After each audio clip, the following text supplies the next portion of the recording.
পলতা শাকের চচ্চড়ি হয়তো আপনারা অনেকবার বানিয়েছেন। আজ আমি আপনাদের বানিয়ে দেখাবো একদম কম সময় আর কম মশলা দিয়ে।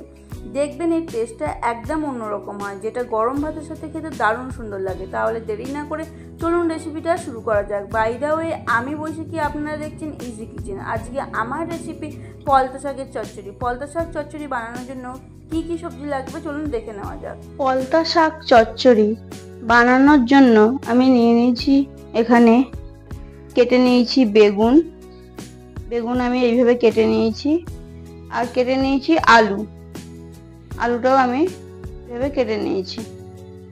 যেহেতু শাকটা কাটতে দেরি হবে, ওই জন্য শাকটা আমি আগে থেকে কেটে রেখেছি। পলতা শাকটা কেটে ধুয়ে রেখে দিয়েছি। এই শাকটা এবার একটু ভাপিয়ে নেব। শাকটা ভাপানোর জন্য কড়াই জল দিয়ে দেব।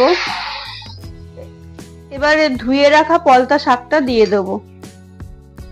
এবারে নুন দিয়ে দেব, নুন চাপা দিয়ে দেব, দিয়ে এটা শাকটা সেদ্ধ হতে দেব।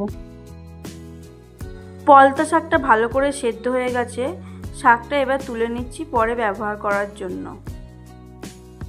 কড়াই তেল দিয়ে দিয়েছি, তেল গরম হয়ে গেছে। এবার বড়িগুলো ভেজে নেব। বড়িগুলো লাল করে ভেজে তুলে নিতে হবে। বড়িগুলো লাল করে ভাজা হয়ে গেছে, এবার তুলে নেব। এবার এই তেলেই দিয়ে দেব 5 ফোড়ন, শুকনো লঙ্কা। এবার দিয়ে দেব কেটে রাখা আলুগুলো লাল করে ভেজে নিতে হবে। অল্প নুন দিয়ে আলুগুলো ভেজে নেব। আলুটা লাল লাল ভাজা হয়ে এসছে। এবার কেটে রাখা বেগুনটা দিয়ে দেব, দিয়ে আলুর সাথে ভালো করে ভেজে নেব। সামান্য হলুদ গুঁড়ো দেবো। আলু বেগুনটা ভাজা ভাজা হয়ে এসছে। এবার সেদ্ধ করা শাকটা দিয়ে দেব, ভালো করে মিশিয়ে নেব। 2 থেকে 3 মিনিট এইভাবে আলু বেগুনের সাথে শাকটা ভেজে নেব। শাকটা এবার ভাজা হয়ে এসছে। এবার এতে দিয়ে দেব জল।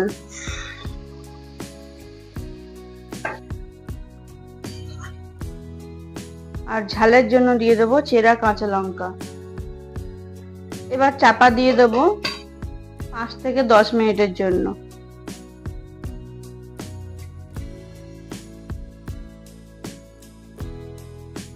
আর দেব অল্প জিরে গুঁড়ো। ভালো করে মিশিয়ে নেব। এবার দেব আগে থেকে ভেজে রাখা বড়িগুলো দিয়ে ভালো করে শাকের সাথে মিশিয়ে নেব। নিয়ে আবারও চাপা দিয়ে দেব 5 মিনিটের জন্য। এবার দিয়ে দেব সামান্য নুন। যেহেতু আমি আলু ভাজার সময় নুন দিয়েছি, তাই নুনটা পরিমাণ মতন দিলাম। আপনারা আপনাদের পরিমাণ মতন নুনটা দেবেন। দিয়ে ভালো করে আবারও মিশিয়ে নেবেন। আমি একটু এখানে বড়িটা ভেঙে দিচ্ছি। আপনারা চাইলে ভেঙেও দিতে পারেন একটু, আর নয়তো গোটাই রাখতে পারেন। বড়িটা ভেঙে দিলে ভালো করে মিশে যাবে, তাই জন্য বড়িটা আমি ভেঙে দিচ্ছি, আর খেতেও ভালো লাগবে। শাকটা আমাদের হয়েই এসছে, আর একটু শুকনো হলেই নামিয়ে নেব। ফাইনালি পলতা শাকের চচ্চড়ি আমাদের রেডি। রেসিপিটা ভালো লাগলে কমেন্ট করে জানাবেন। এরকম আরো রেসিপি পেতে প্লিজ চ্যানেলটা সাবস্ক্রাইব করে দেবেন আর লাইক করে দেবেন। এবার চচ্চড়িটা তুলে নেব।